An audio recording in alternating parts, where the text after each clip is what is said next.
Good day, ladies and gentlemen. Thank you for tuning in again, and welcome to yet another episode of our JG7's classroom. I'm your host and instructor, Killerfliege, and I wish you a pleasant lesson and session today.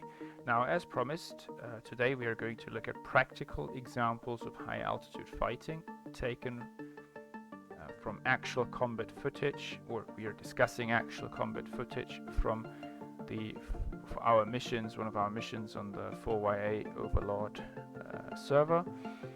And the purpose of today's training session or lesson is to see how to practically apply, to understand and learn how to practically apply the content and the theoretical considerations that we've made in the last session when we discussed high altitude fighting from a theoretical point of view. So without further ado, I've chosen a few interesting clips that hopefully drive home the points that we made last time. You won't see any kills this time, because this is how it sometimes goes in high altitude or at high altitude. The fights are long, and at some point various parties involved may retreat, so this is what you're going to see here. But still, I think I've chosen some interesting clips to drive home some points, and without further ado, I wish you a pleasant lesson, and I hope you learn something. See you in a bit. Alright, so now in this first clip, you will see three of us, Irvin, Momo, and myself, handling a single Spitfire at high altitude. Now that sounds like an unfair fight initially, and but you will see as we are trying to fight this Spitfire at high altitudes, all the problems come or become present when flying at high altitudes. For example, reduced turn performance and so on and so forth. So these fights, even though it's 1 versus 3 from the perspective of the Spitfire, may drag on for a long time, especially if you face better turning aircraft. So what you can see here initially is our setup. You can nicely follow this by using the contrails as reference. And this down here in the front is the Spitfire, and it was just engaged by Momo. So as you can see, our approach is to be positioned at different ends or entry points of the Spitfire's turn circle. So one of us can have, as you can see here, a relatively low aspect dive against the opponent. However, our opponent here, and I don't know who it is, but he's very, very good in maintaining his situational awareness, and I'm pretty sure the contrails help in this regard, because he's changing his turn geometry as we try to engage him. He's not padlocked on one of us, and he keeps changing his maneuvering with regards to the bandit that's currently engaging him.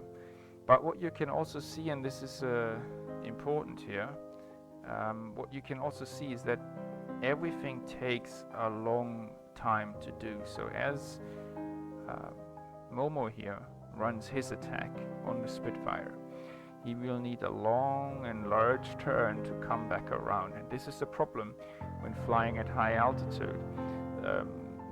Timing your attacks, especially when you operate as a team on a threat, such that you put him under constant pressure, may be difficult, because everything takes longer, turn circles are enlarged, and so on and so forth. So this is something you need to consider, and you will require much more communication and teamwork to succeed in this situation.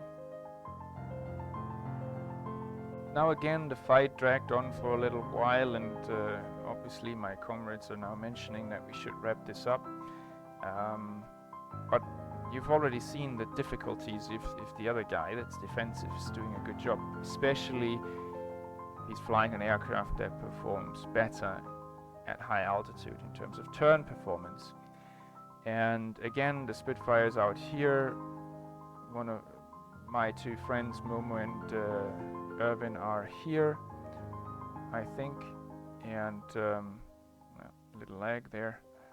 And again, we are trying to get into a proper position, and the Spitfire is doing the right job, right thing now. He's trying to extend away a little bit and uses the opportunity to climb as to get altitude back.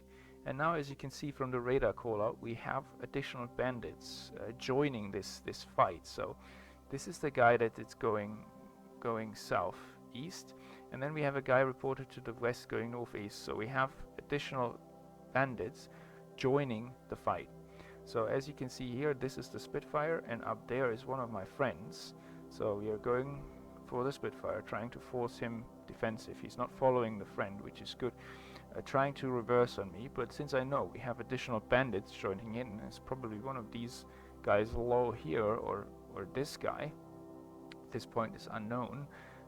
We are trying to keep our speed, because the biggest mistake that you could make now is focus on one of these guys and have the other one bounce you. Again, because it's so difficult to get your speed back at high altitude. So we actually have 2 additional bandits. Now again, I'm not sure exactly which one it is, so the primary goal now is to regain situational awareness and figure out who is friend and who is foe. So this, I believe, is Irvin. This over here is Momo. You saw him earlier in front of the Spitfire. The Spitfire didn't follow. So these 2 contacts a bit lower and behind Irvin are currently unknowns, and they will soon turn out to be Mustangs. And here you can also see why contrails are so helpful when you're flying at high altitude to regain situational awareness, because you can immediately see when someone's trying to climb up on you.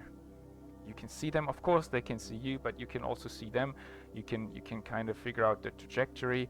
The Spitfire is trying to fly after me at this point unsuccessfully, because I maintain my energy and he's struggling to keep it up, obviously. So we have a Mustang down here.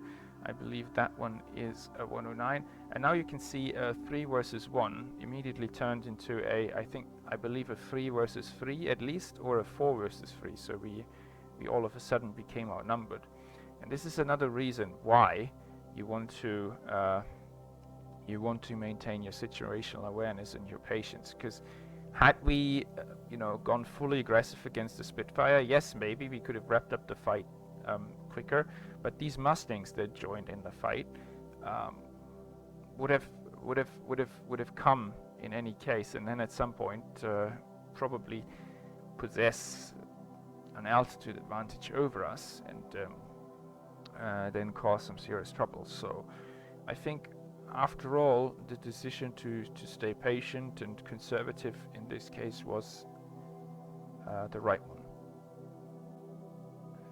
So now that this has turned into a multi-threat engagement, and because we were a bit low on fuel at this point, we wanted to drag the fight back towards friendly lines, and you can see, or you could see how many contrails there are, behind us now. So we are at this point defensive, so we are extending away, and initially all of these guys are actually following us. So you can see 1, 2, 3, 4, 5 contrails behind. The one in front of me is a friend. One of these guys is a friend as well, I suppose.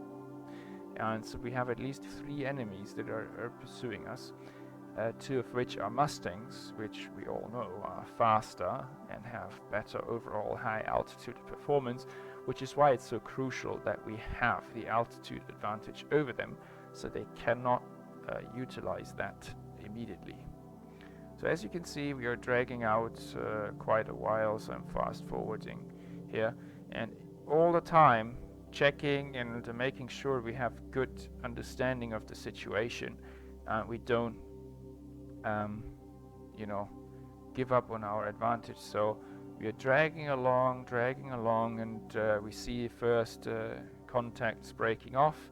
At this point, again, not quite sure if we have bogies here breaking off or not. Oxygen is getting low as well.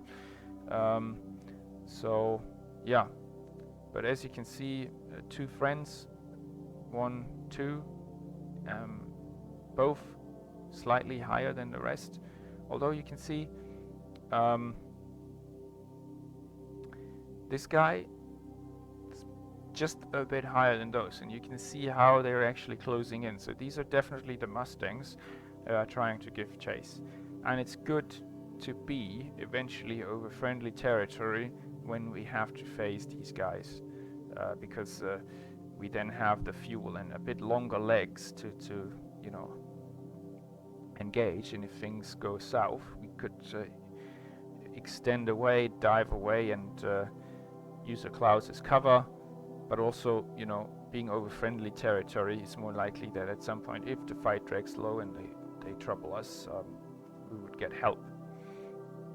Yeah, so yeah, this is that. And although these are short clips, this fight's dragged on at this point for at least 20 minutes already.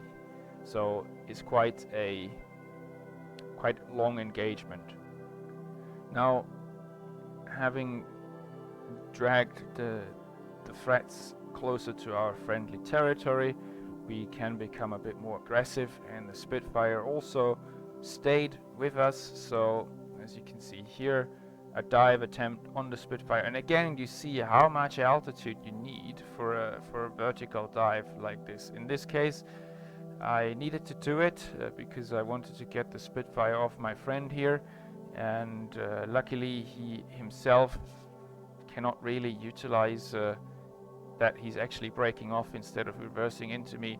And because I know that these Mustangs are somewhere around and that we have Irvin up there as a backup, I'm not giving chase. I'm actually extending away, staying with my friends, because that again will help us to maintain situational awareness. At this point I know friend, bandit, okay? And that's good to know, because now we know that all the other contacts are actually enemy, and we know we can get away from him because we have speed and some altitude advantage, and we want to drag him away from his friends. So as you can see here, he's slowly getting himself isolated away from the Mustangs, and that's a good thing, because then we can revert back to our if you will, 3 versus 1 engagement. Now you can see my friends turning away, trying to get back into an offensive position. The Spitfire follows obviously the closest threat, which would open him up again for me to engage, switching targets back to me. As you saw that I am turning back again, but then again I'm just extending and calling this out. I could call my friend to come back and join, but as we see the Spitfire switching targets and it's now sandwiched between the both of us, we just keep a parallel flight path, and at some point would, you know,